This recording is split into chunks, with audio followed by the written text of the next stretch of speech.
Michael Bond with his beloved creation, Paddington Bear Necessities. Good morning. How wonderful to see you. May I say, in a wholly non-sexist way, how lovely you look. Would you like a cup of tea, a bun, a foot massage? It is no trouble at all.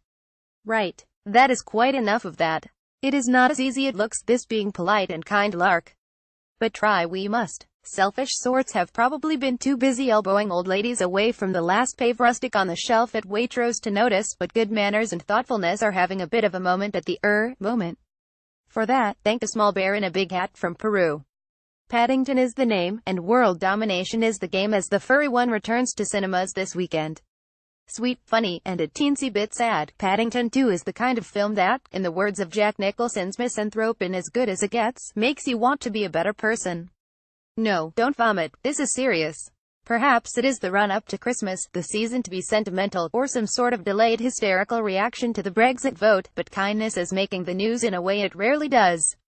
There is even a special day, November 13th, designated as World Kindness Day.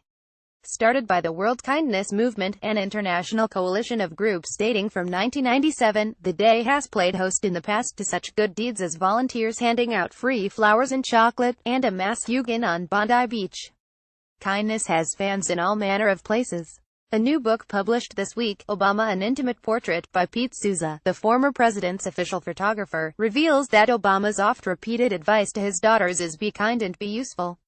Meanwhile, on this side of the Atlantic, a usually serious newspaper published a piece with the headline, "Let's look for the good in our politicians." Even Donald Trump, the ultimate shoot from the lip and darn the consequences merchant, is joining in. Having spent the race to the White House condemning the Chinese government for doing America wrong on trade raping the U.S. economy, as he put it, President Trump, on a visit to Beijing, decided that President Xi Jinping was really rather a splendid fellow after all. Next thing he'll be apologizing to Hillary for that lock-her-up business. Still not convinced? I don't blame you. Looking at the world around us, it takes a stout heart indeed to believe that nice guys can cross the finish line first. Sometimes the nice guys are not even in the race, the bad guys having stolen their trainers. Yet the notion that if we behave well others will respond in kind persists. Religions rely on such lessons. Do unto others as you would be done by, says the Bible.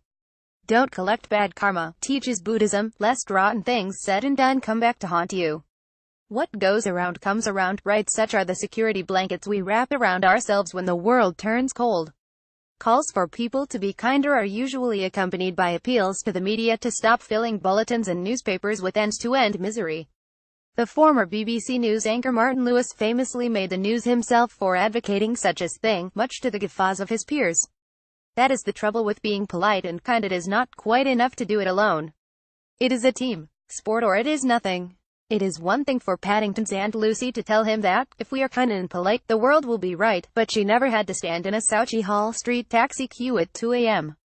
She lives in the home for retired bears in Lima, while Paddington's London makes Mary Poppins' idyllic capital look straight out of Compton. Still, deep breaths, deep breaths. At the end of the new Paddington film there is a very sweet what else dedication to the character's creator, Michael Bond, who died this summer. Bond once recalled where he got the idea for the label Paddington wore round his neck, the one that said, "Please look after this bear.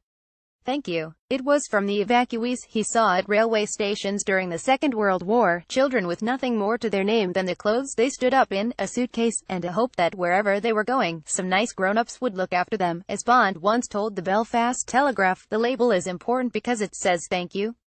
Paddington is a very polite bear. I think we live in an age where politeness has gone out the window in lots of ways. Well said that man. So let us hope that the feel-good spirit of Paddington lasts.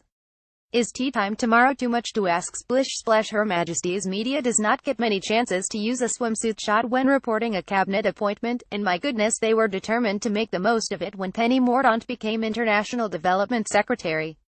Besides once appearing in the Learn to Dive reality television show Splash, the Royal Navy reservist has a stint as a magician's assistant on her CV.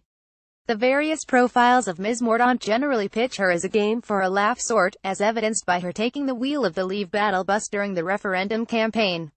Nothing says sense of humor, after all, like that £350 million a week for the NHS pledge.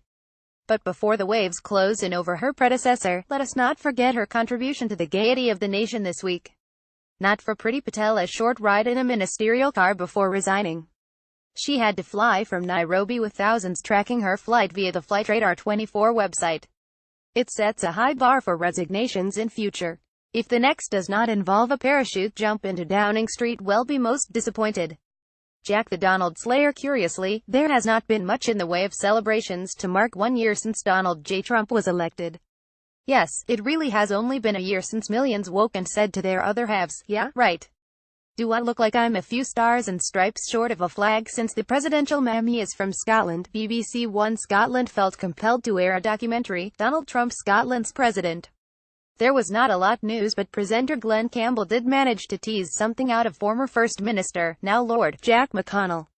Recalling a meeting in New York with Mr. Trump, then just a plain old billionaire businessman, Mr. M saw that his companion had a microphone hidden in his tie, left over from an earlier press conference.